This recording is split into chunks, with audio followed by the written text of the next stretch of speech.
हर एक समय शुभ है।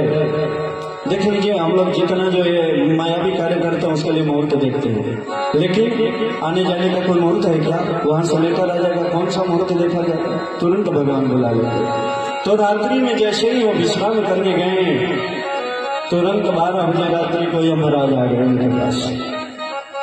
यम के दूत लोग आ गए वहां, आकर के बोले महाराज चलो टाइम पूरा हो गया। अब तो सेठ जी बता रहे कि लोग 60 साल की उम्र तक हमने काफी पैसे कमाए, धन दौलत सब अर्जन करने में तो 60 साल बिता दिया। अब जैसे ही मेरा 60 साल पूरा, आज ही विचार बनाए कि अब इससे भोग विलास करेंगे, इसमें काम चलाएंगे। और जैसे ही विचार बनाए तो देखो अभी भैया सुनाए ना, अनिल भैया, मौत जब तुझको आवाज देगी घर से बाहर निकलना पड़ेगा।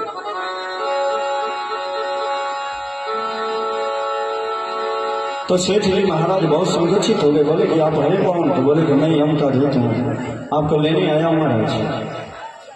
तो बोले लेने? हमारी समय पूरी होगी क्या? तो बोले हाँ टाइम ऑफ हो गया, अब चलना पड़ेगा। अब तो बेचारे 60 साल तक तो कमाने में बिता दिए थे, सुख तो किए नहीं, क्योंकि जो आदमी काम में रहता है दिन रात काम कर रहा है पैसे के चक्कर में। अब देखिए कहा गया है कि चाह गई चिंता नशी मनवा बेपरवाह, और जिसको किसी की चाह नहीं वही शहंशाह। चाह जब जाएगा तभी आपको चिंता नहीं होगी, अन्यथा चिंता बने रहेगा। जब 2 चक्किया होगा 4 चक्किया के चक्कर में दौड़ने लगेंगे। जब 4 चक्किया हो जाएगा तो सोचेंगे कि भगवान एक बढ़िया फॉर्च्यूनर गाड़ी हो जाता है, फिर उससे हो जाता है तो सोचेंगे कि एक उड़ने वाली गाड़ी हो जाती है। तो इसी के चक्कर में जिंदगी कट जाएगा। इसलिए वही शहंशाह है जिसको किसी चीज का चाह नहीं है।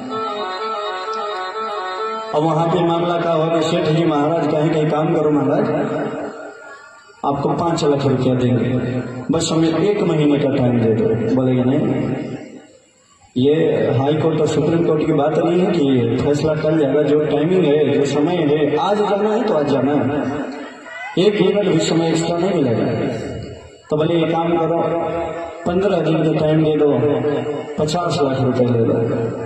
फिर भी हम दे दो तो नहीं सुने। उसके बाद फिर उन्होंने कहा कि ऐसा है कि हमारी आधी संपत्ति ले लो, मात्र 1 दिन का समय दे दो। बोले कि अगर आप पूरी संपत्ति भी दे दें तो मैं आपको 1 मिनट का समय देने वाला नहीं। बहुत मार्मिक कथा है, ध्यान दीजिएगा। जीवन पर्यंत जितने जो लोग आया है करते रहते ना, ये पैसा ही बेटा ही नाती, कोई भी साथ जाने वाला नहीं है।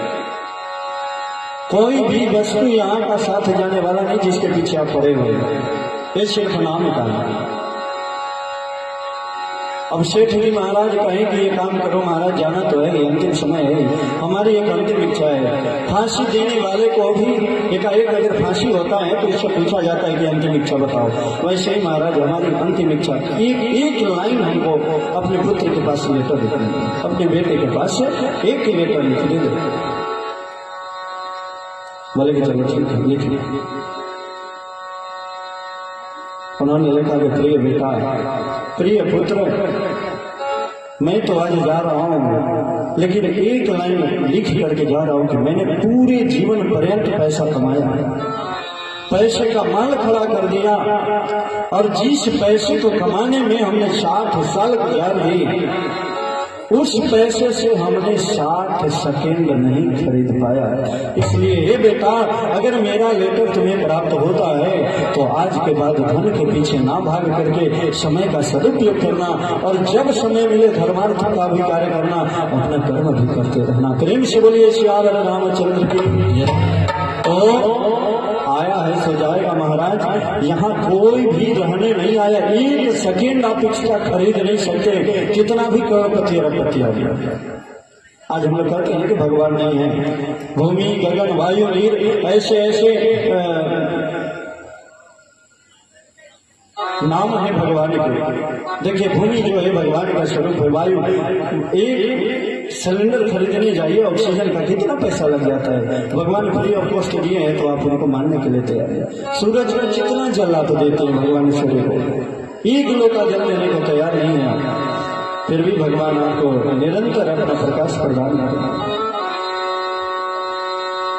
आपकी भक्ति में कमी हो सकती है, लेकिन भगवान की करुणा में कमी नहीं होती।